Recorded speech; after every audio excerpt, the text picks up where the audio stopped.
Oh my gosh.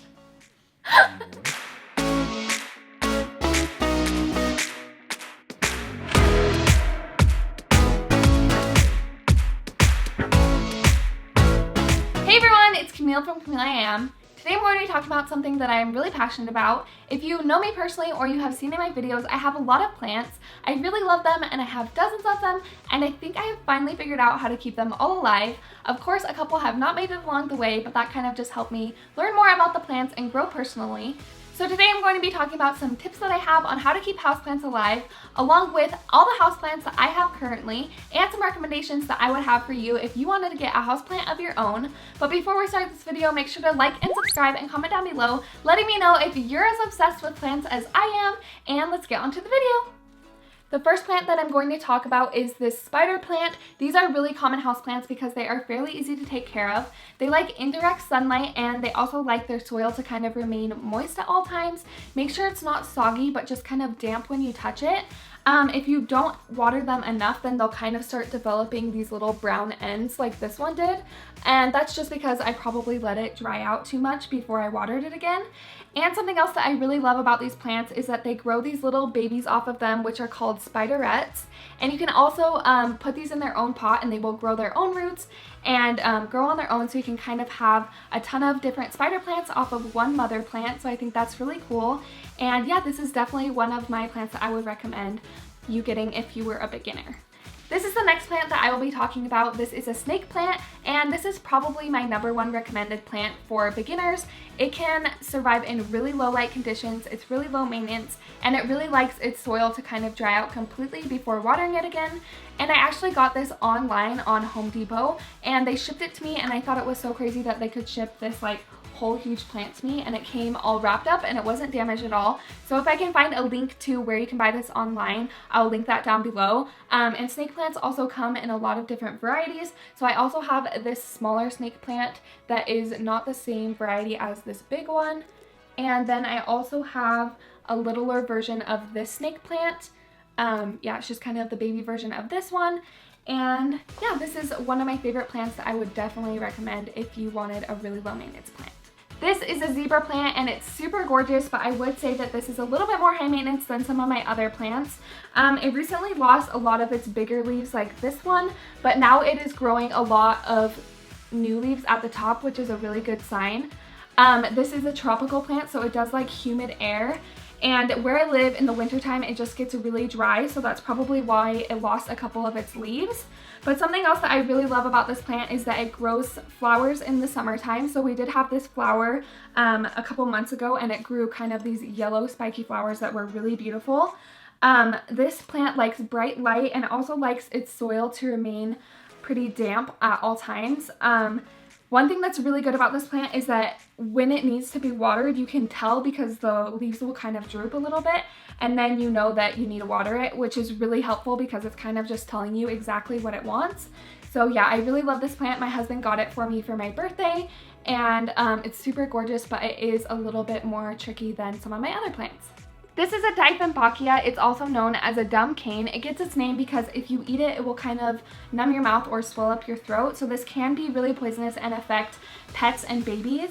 Whenever you're buying a houseplant, you do need to look into if it's going to be safe for your pets or your children. I don't have any pets or children living in my home right now, so I don't really worry about it too much, but I do know that this is one of the plants that is very commonly poisonous. I really do love this plant anyway.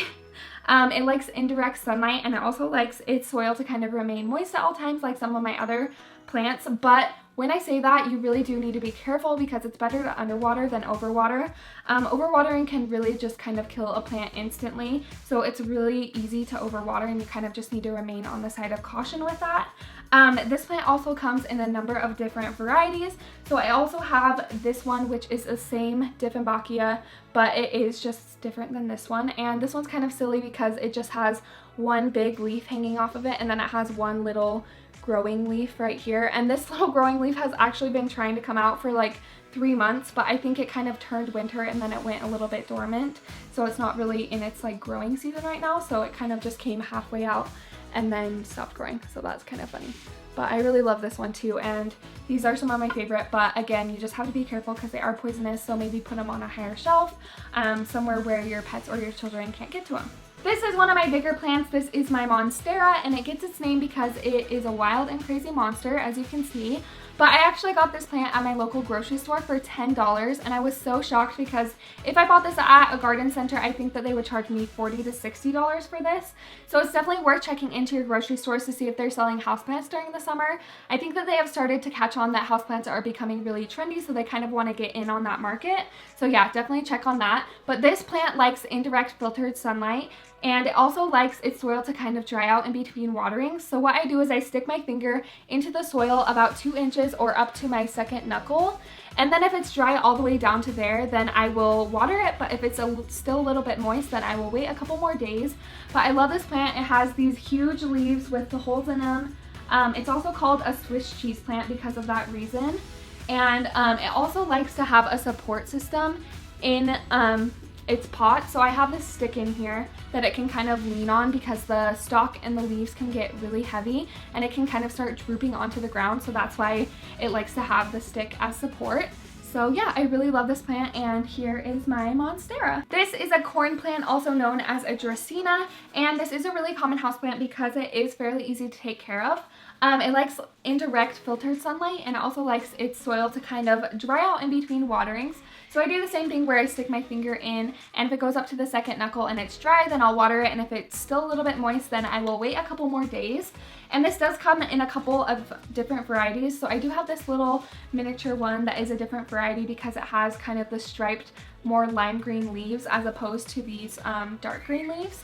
So I really like this one too, and you can tell if it's a corn plant because it has kind of this woody stalk, which I think is a really unique look that not a lot of other houseplants have. So yeah, these are the corn plants, and I would really recommend these. These are pothos plants, and these are some of my very favorite plants, and I would definitely recommend these to beginners because they are pretty easy to take care of. They're also really good for hanging planters because they kind of trail down and grow like that. They're really pretty. These like indirect sunlight, and they also like their soil to kind of dry out in between waterings. So I probably water these about once a week. They're also something that's really good about houseplants is that they can really improve your air quality, and the pothos plant is really known for being really good at filtering air. This one has really grown a ton since we have gotten it. It's like so long, as you can see. So if this was hanging, this is hanging above our counter right now, but if it was hanging not above our counter, it would like almost touch the floor. This is a pothos that I got really recently. This is a pothos Enjoy. That's just a different kind of variation of the pothos, and it has this really pretty white veining through it, and I actually have 2 of these, but I left the other one hanging. And then I also have this one, which is a little bit more dark green, and again, I really love how it just trails down. It makes for a really good home decor, and this is definitely in my top 3 that I would recommend to beginners for houseplants. And of course, we can't talk about houseplants without talking about succulents because these are so popular, and I do have a lot of these, but I would say that these are some of the plants that I struggle with the most. I know people that say that you can't kill succulents, but I definitely do not believe that. I think that these are a lot more picky than a lot of my other plants, but some of my tips would be to water it and make sure that the soil is drying out completely before watering it again. Succulents are really prone to overwatering. If you have killed a succulent, it's probably because you overwatered it. And also make sure that they always have drainage at the bottom. As you can see, this has a little hole at the bottom where the water can come out when you water it. This is really important because if you don't have drainage in your pot, then all the water will just sit in there and it will grow bacteria, and then all the roots of the succulent will rot and it will start to die. Another thing that I would say is a myth is to mist your succulents. I never mist my succulents. I water them all the way through and make sure that all the soil is moist. And make sure that water comes out the bottom of the drainage hole. Some people will just mist their succulents and then the roots are never getting moist, and then their leaves just kind of hold on to the water and the leaves can get soggy and rot. So I would definitely say that that is a myth with succulents. If you want me to do a whole succulent video, I would love to do that just to kind of go more in depth with succulent care and stuff like that. And of course, succulents come in a lot of different varieties, so I'm going to show you all the different succulents that I have. So I already showed you this one, which I really love. Succulents do like bright light. So you can see with this one, it kind of grew kind of leggy. and it used to be really compact, but I put this in a place where it didn't get a lot of sunlight, so it kind of stretched out towards the sunlight to get more of it. So that can kind of happen with succulents, but I like it. It looks kind of unique. And then I have this one. This is a different kind of succulent. And mostly succulents have the same kind of care as each other, even though there are so many different varieties. But if you follow those 3 tips and then kind of just research on how to keep succulents alive, and again, if you want me to do another video about them, I will. And here's another one that I have. I love how many different varieties they come in. They're all so different. Then I have this bigger succulent in this copper pot, and this is a jade succulent, so it kind of will grow and kind of trail off the sides, which I think is really cool. And finally, I have this succulent, and this is actually my favorite one because this was one of our wedding favors at our wedding. So everybody at our wedding could take a little succulent like this home, and we've been able to keep this succulent alive for our whole marriage. So I hope that this continues to stay alive, because if it dies, then I don't know what will happen to our marriage. Just kidding. I do love succulents. I have kind of just gone through some trial and error on how to keep them alive, but just do your research and they're definitely worth it because look at them. They are so cute. The next category of plants that I'm going to be talking about is cactuses. These are kind of the same as succulents, but I'm going to put them into their own category because they are a little bit different. This is a cinnamon cactus, and this is my biggest cactus right now, but one of my dreams is to get one of the saguaro cactuses, but they are really expensive, so maybe someday. But I love this one because it's growing these big, long things out of it. My husband thinks that it looks weird, but I always get so excited when my plants are growing. Cactuses like bright light, but they can also survive in low light situations. I actually have a cactus in my bathroom that has no windows, and it's been living for about a year now, so they're good for that. And then they also don't really like to be watered very much. Of course, they are used to be living in desert, so I water mine about once a month, and they do dry out completely before I water them again. So here's my cinnamon cactus, and then I have this kind of cactus. I am not sure what this kind is called, but it's really unique looking, and I really like this one. Obviously cactuses like succulents come in a ton of different varieties. This one's just kind of a little spiky one, and I have another one that is a twin to this one that looks like this, and this is in a little cactus pot. It's really cute. And then I have this bunny-eared cactus. It is called a bunny-eared because it has 2 little bunny ears coming out of it. So there's that one.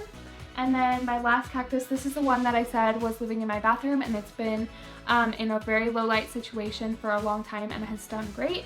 So here's this one.